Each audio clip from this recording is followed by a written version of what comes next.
खुशामदीद। रात के 9:30 बज चुके हैं। प्रोग्राम अब तक के साथ मैं हूं आसिफ रशीद, जम्मू के स्टूडियो से बराह रास्त। प्रोग्राम में सबसे पहले आपको उत्तराखंड लिए चलते हैं।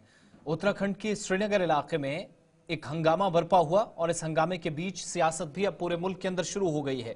भारतीय जनता पार्टी और संघ को निशाना बनाया जा रहा है। दरअसल उत्तराखंड के श्रीनगर में किताब मेला लगना था, एक बहुत बड़ा और तारीखी मेला था, मगर ये मेला उस वक्त मनसूख करना पड़ा जब मुंतजमीन ने, ऑर्गेनाइजर्स ने ये इल्जामात लगाए कि महात्मा गांधी और पंडित जवाहरलाल नेहरू की किताबों पर पाबंदी आयद कर दी गई है, उन्हें यहां पर फरोख्त करने या किताबें लाने से मना किया गया है, इसलिए फौरी तौर से फैसला पलट दिया गया है। बाज़ाब्ता तौर पर श्रीनगर के अंदर, जो उत्तराखंड का एक खूबसूरत तरीन और बेहतरीन इलाका है, मकामी हुकाम के पास जब ये शिकायतें पहुंची तो श्रीनगर किताब मेला नाम से लगने वाले जो इल्जामात थे उनको बेबुनियाद भी करार दिया गया। हर साल मुनक्किद होने वाला किताब मेला इस बार अचानक मनसूख करना पड़ा, जिस पर जबरदस्त बहस शुरू हो गई है। किताब मेले के मुंतजमीन का इल्जाम है कि महात्मा गांधी और नेहरू की किताबों की फरोख्त पर पाबंदी के बायस उन्हें इजाजत नहीं दी गई, जबकि मकामी हुकाम ने इस दावे को मुस्तरद कर दिया। ये मेला जो कि हर बार होता है, क्रिएटिव उत्तराखंड नामी ग्रुप हर साल इस तरह का किताब कोथिक नाम से जो मेला है मुनक्किद करवाता है, और इस बार मेला जनवरी में गवर्नमेंट गर्ल्स इंटर कॉलेज में होना था, जिसके पहले मंजूरी दी गई मगर बाद में अचानक वापस ले ली गई। वहां पर भी मुंतजमीन को सताया गया। और दूसरा मामला उस वक्त पेश आया जब मुंतजमीन ने बाज़ाब्ता तौर पर एक बार फिर से हेमवती नंदन बहुगुना गढ़वाल यूनिवर्सिटी में इस मेले के इनेकाद की कोशिश की। शुरू में इजाजत दी गई, बाद में फिर वापस ली गई। किताब मेले के कोऑर्डिनेटर हेमपंत के मुताबिक एपीवीपी, अखिल भारतीय विद्यार्थी परिषद और यूनिवर्सिटी के तलबा तंजीम के नुमाइंदों ने उन्हें बताया कि वो गांधी और नेहरू पर लिखी गई किताबों की फरोख्त की इजाजत नहीं देंगे। उनके बकौल इन्हीं अफराद ने यूनिवर्सिटी इंतजामिया पर इजाजत वापस लेने के लिए दबाव डाला और बिलाखिर ये मेला जो है वो मनसूख करना पड़ा। यूनिवर्सिटी के तर्जुमान आशुतोष बहुगुणा ने इस दावे को मुस्तरद करते हुए कहा कि इम्तिहानात की वजह से तलबा का ध्यान भटकने का खदशा था, इसलिए मेले के लिए मुतबादिल मकाम तलाश करने का मशवरा दिया गया। मुंतजमीन ने रामलीला मैदान में मेले के इनेकाद की कोशिश की, मगर वहां पहले से ही राष्ट्रीय स्वयं सेवक संघ या आरएसएस की एक प्रोग्राम की इजाजत दी जा चुकी थी। हेमपंत ये भी कहते हैं कि आरएसएस ने 10 फरवरी को दरख्वास्त दी थी, जबकि उन्होंने 9 फरवरी को ही मैदान के लिए इजाजत तलब कर ली थी।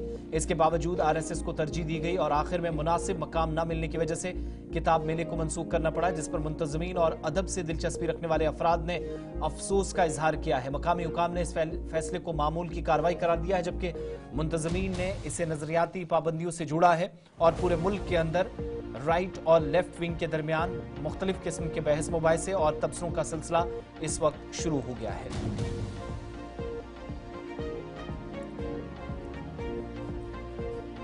अब बात जरा उन लोगों की जो मुख्तलिफ हिस्सों के अंदर भारत के अंदर रहते हैं, जम्मू कश्मीर, पंजाब, हरियाणा, उत्तर प्रदेश, उत्तराखंड, लेकिन इन तमाम शहरियों को झटका लगा है। गैर कानूनी तारिकीन वतन के खिलाफ डिपोर्टेशन की वो जो कार्रवाई हुई वो जारी है अमेरिका की तरफ से, और जम्मू कश्मीर का एक रिहायशी 119 हिंदुस्तानियों में आज शामिल था, जो अमेरिका से मुल्क बदरी की ताज़ा तरीन कोशिशों के एक हिस्से के तौर पर मुल्क बदर जिनको किया गया वापस पहुंचे। आज एक और परवाज पहुंची, 119 लोग जो कि पंजाब के अमृतसर पहुंचे हैं, और 5 फरवरी को अमेरिका से 104 हिंदुस्तानियों की वतन वापसी के बाद ये 2 हफ्तों से भी कम अरसे में इस तरह की दूसरी परवाज है। दूसरी परवाज में पंजाब से 67, हरियाणा से 33, गुजरात से 8, उत्तर प्रदेश से 3, गोवा, महाराष्ट्र और राजस्थान से 2-2 और जम्मू कश्मीर और हिमाचल प्रदेश से 1-1 शहरी इस फहरिस्त में शामिल है जिनको डिपोर्ट किया गया है।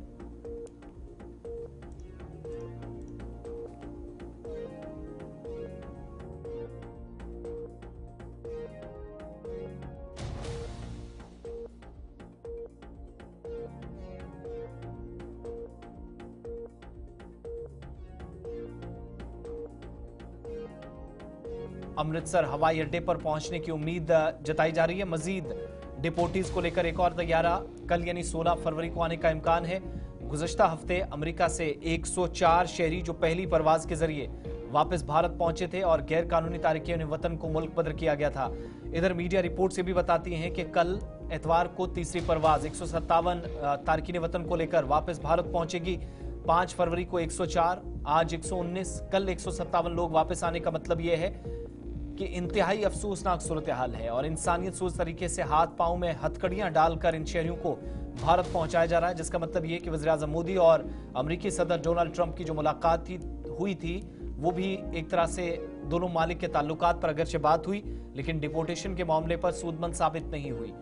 वज़ीर-ए-आज़म मोदी जो गुज़श्ता रोज दौरा खत्म करके वापस लौटे हैं, अमेरिकी सदर से भी मुलाकात की थी, सारे मामलात पर बात हुई, सवालात जवाबात का एक सिलसिला चला, मगर ज्यादा कोई गुफ्तो शनीद इस पर नहीं हुई। ताहम अब तीसरी परवाज का कल इंतजार हो रहा है और दूसरी परवाज अब से कुछ देर बाद इतलात के मुताबिक हिंदुस्तान में दाखिल हो चुकी है, लेकिन पंजाब के अमृतसर शहर 10 बजे के आसपास ये परवाज पहुंच जाएगी।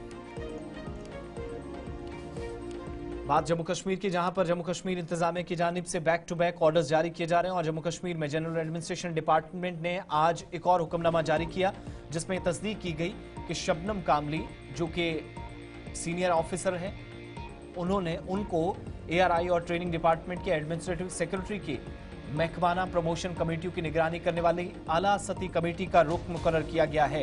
यानी एक नई जिम्मेदारी दी गई है। डिपार्टमेंटल प्रमोशंस का जो मामला है, जिस पर गुज़श्ता दिनों 20 जनवरी को सरकार ने एक कमेटी तश्कील दी थी, उस कमेटी में इनको जिम्मेदारी दी गई है, एक्सटेंशन उस कमेटी की हुई है और इस तरीके से आइंदा दिनों में ये काम तमाम लोगों की तरफ से मुकम्मल किया जाएगा। ये जिम्मेदारियां जब तफवीज़ की गई हैं तो वो जो DPCs का मसला था जब क्लियर होगा, वो सिफारिशात इसी कमेटी ने देनी है और आला सती कमेटी का रुकन शबनम कामली साहब को भी बनाया गया है, जो बाज़ाब्ता तौर पर जनरल एडमिनिस्ट्रेशन डिपार्टमेंट के इस ऑर्डर के बाद जिम्मेदारी संभाल लेंगे।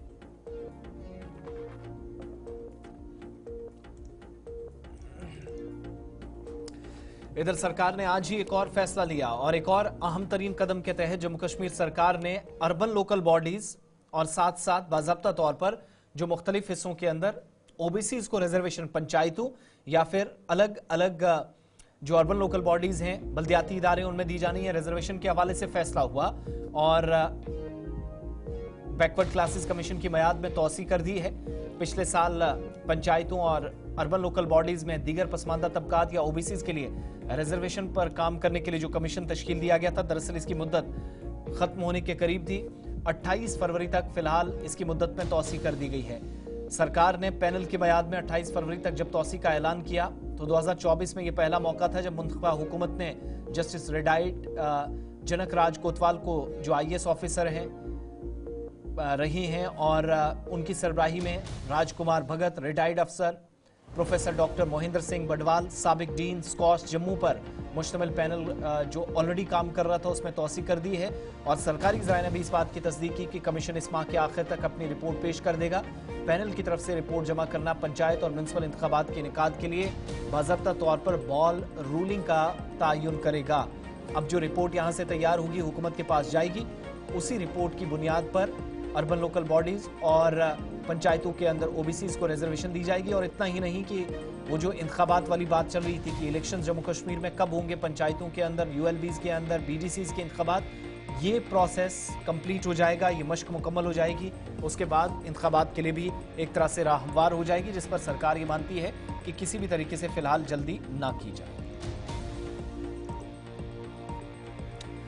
इधर आज जहां पर 3 सरकारी मुलाजमीन को जम्मू कश्मीर लेफ्टिनेंट गवर्नर इंतजामिया ने नौकरी से बरतरफ कर दिया, ये इल्जामात लगने के बीच इन तीनों मुलाजमीन ने जम्मू कश्मीर के अंदर रियासत और मुल्क मुखालिफ काम किया और ऐसे में इनके साथ साथ आज ही एक और कार्रवाई हुई। डेंटल कॉलेज श्रीनगर के अंदर मेडिकल नेग्लिजेंस या तिब्बी लापरवाही का इल्जाम लगा और डॉक्टर पर एक मरीज का सेहतमंद दांत निकालने का इल्जाम लगा तो डॉक्टर को मुअत्तल कर दिया गया, सस्पेंशन ऑर्डर्स निकले। हुकाम ने इस मामले की तहकीकात शुरू कर दी है, इंक्वायरी स्टार्ट हो चुकी है। श्रीनगर में जहां पर एक शहरी ने डेंटल कॉलेज श्रीनगर के डॉक्टर पर तिब्बी लापरवाही का इल्जाम आयद किया और कहा कि मुतासरा दांत के बजाय सेहतमंद दांत निकाला गया। श्रीनगर में 27 साला मरीज नदीम अहमद ने शिकायत की कि उसने यहां पर एक खातून जिसके दांत में शदीद दर्द के बाद इलाज के लिए डेंटल कॉलेज पहुंचा, डॉक्टरों से रुजू किया और इसी शख्स का दावा है कि डॉक्टर ने गलती से इसका सेहतमंद दांत निकाल दिया। जो मुतासरा दांत था वो निकालना था, लेकिन उसके बजाय उसका सही या ठीक ठाक जो दांत था वो निकाला। इस वाक़े से नदीम जो काफी मायूस भी हुई, हालांकि गलती पर मायूसी का भी इजहार मुतलकीन ने किया है।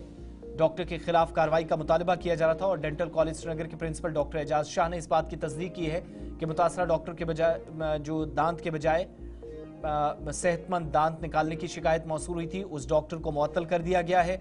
शोबा के सरबराह के हक में वजाहत जारी कर दी गई है और डॉक्टर शाह के मुताबिक इस मामले की तहकीकात के लिए एक 3 रुकनी इंक्वायरी कमेटी तश्कील दी गई है। सीनियर प्रोफेसर की क़यादत में और मेडिकल सुपरिटेंडेंट और इंतजामी अफसर समेत कई कमेटी ये जो है वो अपनी हिदायत या अफसरान देंगे, जिसके बाद 3 दिन के अंदर रिपोर्ट पेश करने के बाद इंक्वायरी फाइनलाइज जब हो जाएगी तो ये जो पेंडिंग मामला है, ज़ेर इल्तवा कार्रवाई है, उसको मुकम्मल किया जाएगा। फिलहाल डॉक्टर मुअत्तल है, लेकिन जीडीसी श्रीनगर मरीजों की बेहतर सहूलियात फराहम करने के लिए डॉक्टर शाह के मुताबिक पुरअज़्म है। मरीजों की देखभाल पर किसी भी कीमत पर कोई समझौता नहीं होगा और ये भी तस्दीक की कि अस्पताल में मुख्तलिफ शोबों में OPDs से लेकर बाकी शोबों तक रोज़ाना तकरीबन 1500 से 2000 मरीजों का इलाज किया जाता है। ऐसे में किसी भी मरीज़ की सेहत के साथ खिलवाड़ होगा, इसकी इजाज़त किसी को नहीं दी जाएगी। न सिर्फ डॉक्टर मुअत्तल किया गया बल्कि साथ साथ इंक्वायरी बिठा दी गई है। 3 रुकनी कमेटी काम कर रही है। 3 दिन के अंदर रिपोर्ट आएगी, जिसके बाद मजीद इस केस में कोई पेशरफ्त होगी। प्रोग्राम अब तक जारी रहेगा। वक्त छोटे से ब्रेक का है। ब्रेक के फौरन बाद लौटेंगे तो बात डॉक्टर की हुई है, जहां पर अस्पतालों के अंदर आयुष्मान स्कीम, जिसके तहत इस वक्त मुफ्त इलाज लाखों की तादाद में जम्मू कश्मीर के शहरी ले रहे हैं, ये स्कीम। ब्रेक के बाद प्रोग्राम अब तक में आपका इस्तकबाल। बात जरा प्राइवेट हॉस्पिटल्स एसोसिएशन की, जिनने बाज़ाब्ता तौर पर आज हुकूमत से न सिर्फ मुतालबा किया कि आयुष्मान भारत स्कीम के तहत कोई हतमी फैसला हो उनके हक में हो, लेकिन साथ साथ इंतबाह भी दिया गया, वार्निंग दी गई कि अगर स्कीम के तहत उनको फवाइद हासिल ना हुए, 19 तारीख को जो डिसीजंस लिए गए उन फैसलों पर अमल दरामद को यकीनी ना बनाया गया तो वो स्कीम से 14 मार्च के बाद दस्तबरदार हो जाएंगे। यानी 15 मार्च के बाद मुश्किलात का सामना करना पड़ सकता है। हुकूमत से मुतालबात को नज़रअंदाज करने का हुकूमत पर इल्ज़ामात लगे कि वो मुतालबात को नज़रअंदाज कर रहे हैं और ज़ेर इल्तवा रकूमात को भी वागुजार करने की मांग उठी।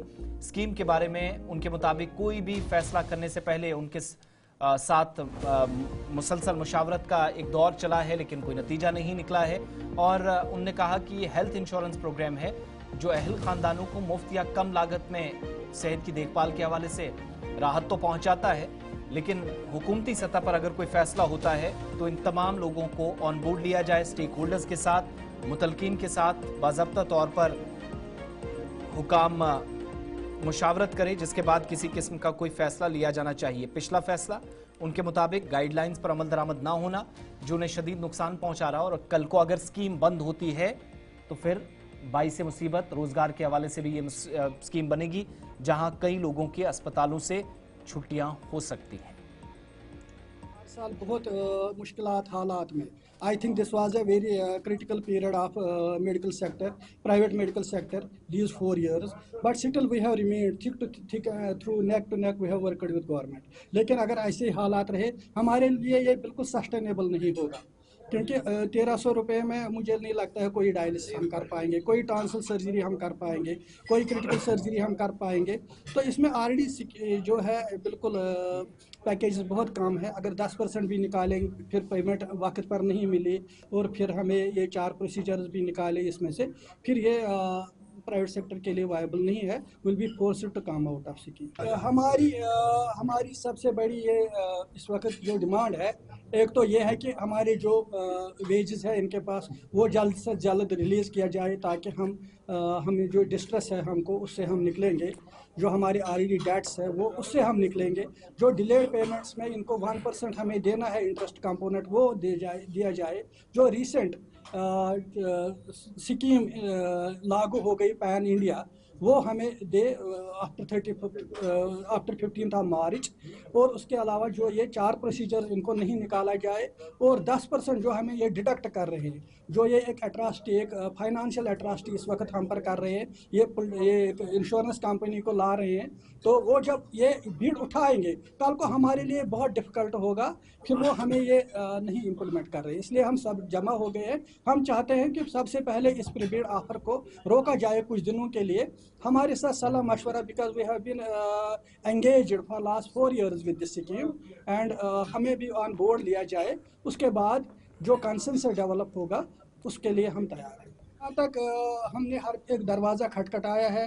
हमने रिसेंटली आप हर एक प्रेस में देख रहे हैं, हमारे रोज़ प्रेस नोट्स एक और या दूसरे माध्यम से हो रहा है। इसमें बहुत सारे हम कुछ लोकल एमएलए जो कि हर एक हमारे रिप्रेजेंटेटिव्स है, पॉलिटिकल रिप्रेजेंटेटिव, उनसे मिले।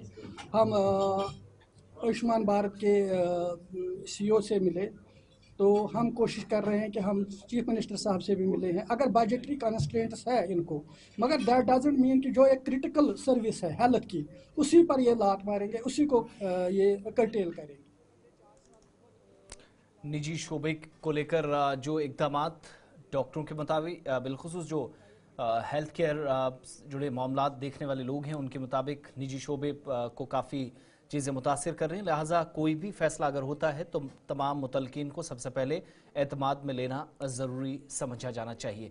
इधर राजौरी के अंदर जहां पर अच्छी खबरें एक बार फिर से मिली हैं, मजीद शहरी अपने घरों को वापस लौट रहे हैं और 350 से ज़्यादा शहरी जो परसों वापस बडहाल गांव गए थे।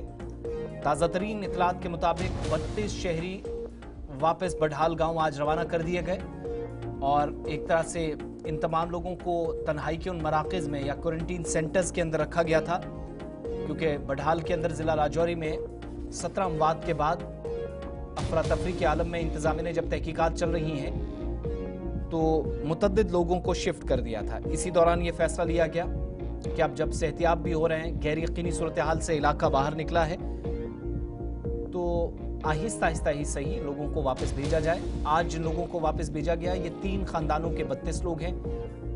17 अफराद की मौत के बाद जिनमें 13 बच्चे शामिल हैं। एक अजीब व गरीब सूरत हाल इस इलाके के अंदर बनी। कम अज़ कम 19 दिसंबर को जो कोटरंका का दूर दराज इलाका है बुढ़ाल गांव में, उसके बाद 7 दिसंबर के दरमियान ये बेशतर लोग बीमार पड़े थे। राजौरी में गवर्नमेंट नर्सिंग कॉलेज बिल्डिंग और government boys higher secondary school में अलहदा जिन लोगों को रखा गया था, 22 दिन गुजारने के बाद 70 खानदानों के जो फैमिलीज़ हैं उनके 350 अफराद को घर वापस जाने की इजाज़त मिली और SOPs के तहत जो मयारी ऑपरेटिंग सिस्टम है उसके तहत इन लोगों की वापसी हुई। 50 शहरियों को जो पहले 3:30 के आसपास उनमें जो खवातीन थी उनको भेजा गया था। 32 अफराद जो आज भेजे गए। मजीद 18 अफराद इस वक्त निगरानी में है और तहकीकात भी चल रही है। इंतज़ामिया अभी तक किसी नतीजे पर नहीं पहुंची है, लेकिन बहुत जल्द ये भी तवक्को की जा रही है कि बाकी लोगों की वापसी भी हो जाएगी।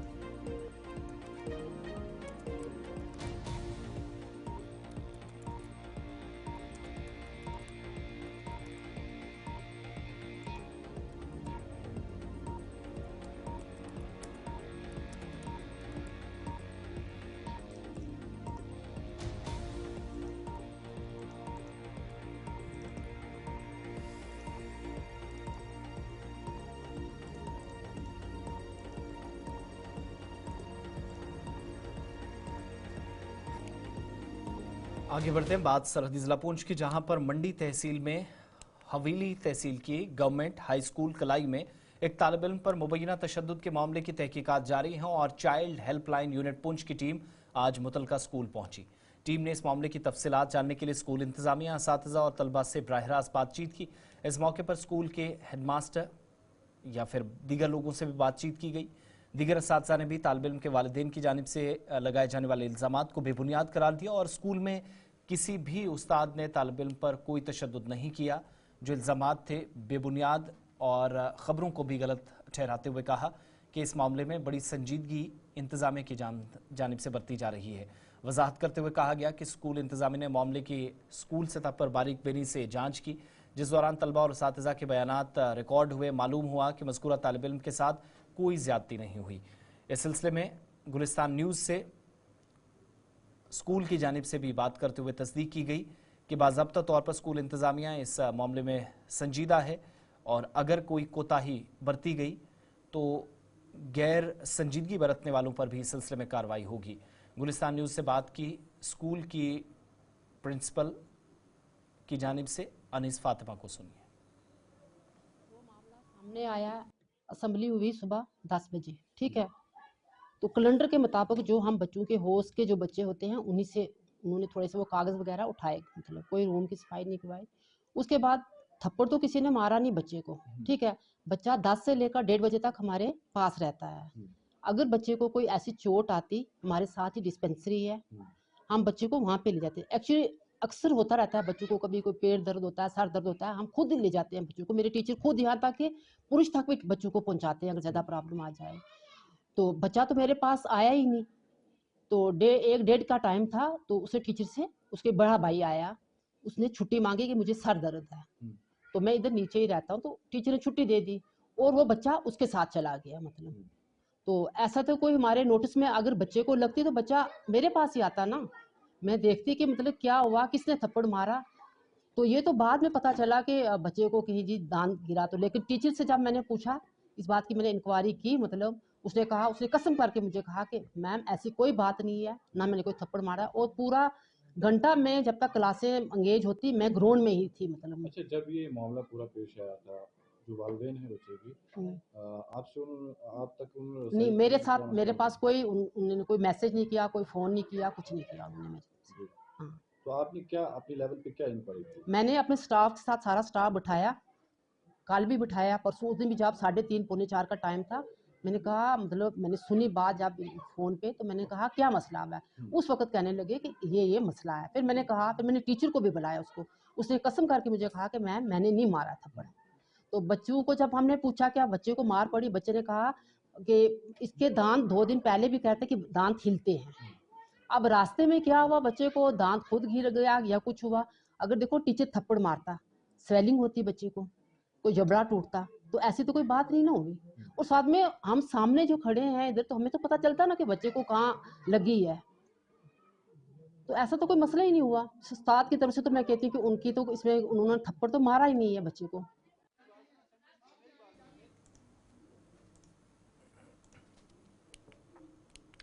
मुख्तलिफ इलाकों के अंदर ट्रैफिक कवानीन की पासदारी हो, इस बात को यकीनी बनाने के लिए इकदामात और कोशिशें जारी हैं। सिविल और पुलिस हुकाम की जानिब से अलग अलग मकामात पर खुसूसी मुहिम चलाई जा रही है।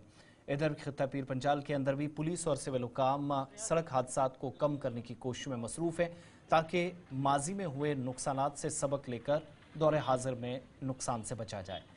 इसी कड़ी में आज SSP पुंछ शफकत भट्ट, DYSP हेडक्वार्टर पंकज सूदन और SHO पुंछ मोहम्मद रशीद की निगरानी में पुंछ के मुख्तलिफ मकामात पर नाकेबंदी की गई और मुतद्दिद गाड़ियों जो दोनों अतराफ से आ और जा रही थी उनकी बारीक बीनी से जांच की गई।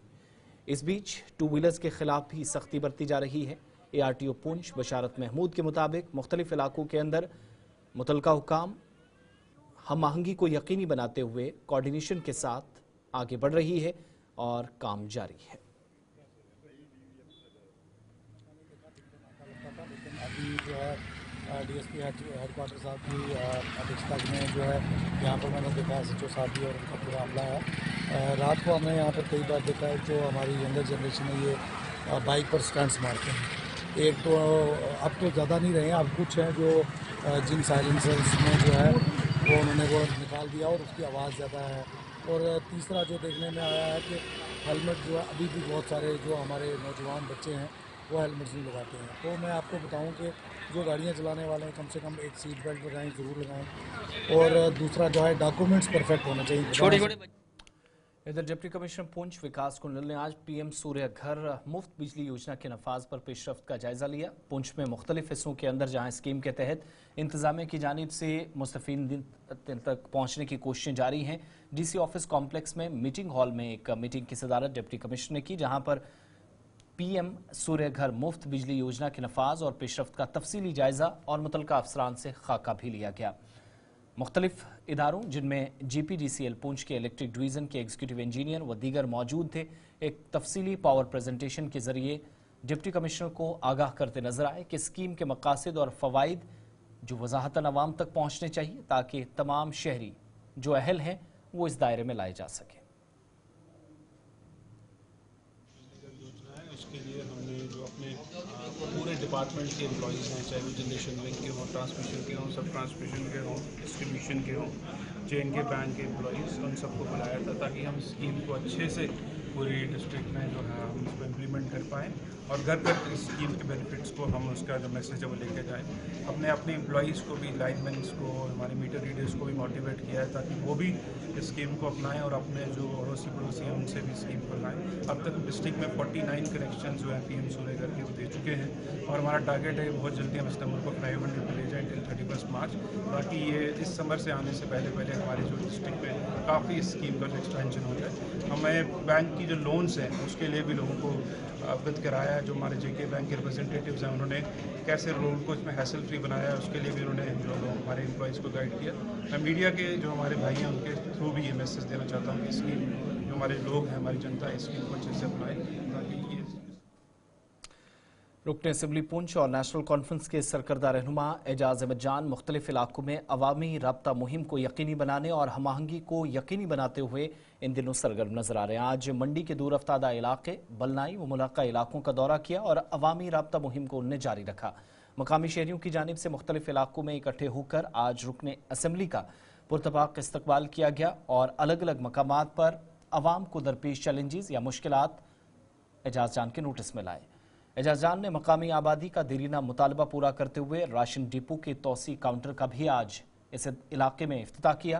उन्होंने लोगों के मसाइल बगौर सुने और यकीन दहानी कराई कि फौरी हल के लिए ज़रूरी इक़दामात मुतलकीन के सामने उठाए जाएंगे और न सिर्फ मसाइल हल हों बल्कि मुस्तक़बिल में भी गैर यकीनी सूरत हाल पैदा ना हो, इसके लिए कोशिशें तेज़ होंगी।